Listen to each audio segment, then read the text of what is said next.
Tidak ada cara lain selain reformasi Polri. Kenapa demikian?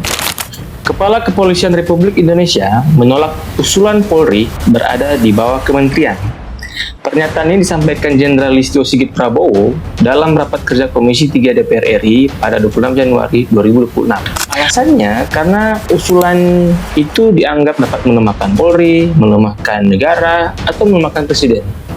Emang iya, kami beranggapan penolakan Kapolri itu keliru secara konstitusional. Di samping itu, persoalan reformasi Polri tidak sebatas masalah institusi, apakah di bawah menteri atau di bawah presiden. Masalah Polri adalah masalah struktural.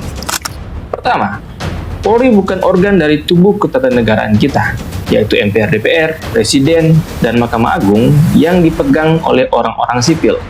Undang-Undang Dasar memandatkan Polri sebagai alat negara. Artinya, Polri diberikan senjata dan kewenangan sebagai alat untuk menjalankan perintah otoritas sipil melalui undang-undang, menjaga keamanan, ketertiban, dan menegakkan hukum. Dengan secara terbuka menolak wacana publik mengenai kedudukan institusinya, Polri telah memposisikan dirinya setara dengan otoritas sipil. Ini seperti apa yang Huntington katakan sebagai bentuk kontrol sipil militer yang pretorian, di mana polisi merasa berhak melakukan negosiasi politik tingkat tinggi dengan pemegang otoritas sipil.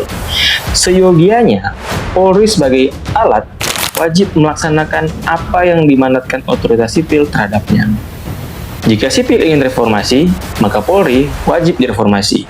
Inilah yang dimaksud dengan supremasi sipil, prinsip bernegara yang serasa barang mahal hari-hari ini. Kedua, Polri tidak punya ekosistem checks and balances. Hampir tidak ada mekanisme korektif yang independen dan efektif terhadap kepolisian. Ada dua badan yang dilekatkan fungsi pengawasan terhadap Polri, Kompolnas dan Propam Polri. Masalahnya, Kompolnas separuh komposisinya adalah anggota kabinet, sementara kewenangannya sebatas saran dan rekomendasi kepada Presiden, tapi tidak punya kekuatan eksekusi ke bawah. So, tergantung Presiden mau dengar apa tidak. Sementara Propam Polri secara struktur, pangkatnya di bawah Kapolri dan di bawah kepala badan seperti Bareskrim. Sementara, sistem kaderisasi Polri cenderung militeristik yang menekankan kepatuhan terhadap perintah atasan atau pejabat yang lebih tinggi. Alasan inilah yang mendorong bawahan Ferdy Sambo untuk menarik pelatuk pistol atas perintah sang jenderal. Ferdy Sambo sendiri tak lain dan bukan adalah mantan kepala divisi Propam Polri. Selain itu, Polri sangat lekat dengan kekerasan dan pengabaian terhadap hak asasi manusia. Catahu YLBHI pada tahun 2025 mencatat Polri sebagai aktor keamanan yang paling mengancam kebebasan sipil. Serangan terhadap pembela HAM seperti Pascal Tolo di Manado, pembungkaman pers, penangkapan aktivis El Pedro, Syahdan, Karik, dan banyak lagi, serta kekerasan massal hingga berujung kematian seperti yang dialami oleh Afan Kurniawan. Belum lagi kasus extrajudicial killing seperti di Kanjuruhan, anak bernama Gama di Semarang, Afif di Padang, dan banyak lagi. Persoalan lain yang fundamental adalah fenomena negara dalam negara. Jacqueline Becker dalam disertasinya mengungkapkan bahwa pasca reformasi terjadi restrukturisasi ekonomi politik keamanan di mana Polri bangkit menjadi aktor politik yang menyimpang dalam negara dan masyarakat Indonesia.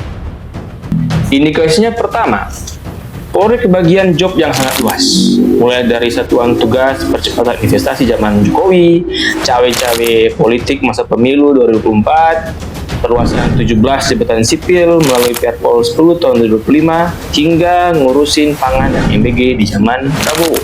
Selain itu, kepolisian banyak terlibat dalam bisnis sumber daya alam.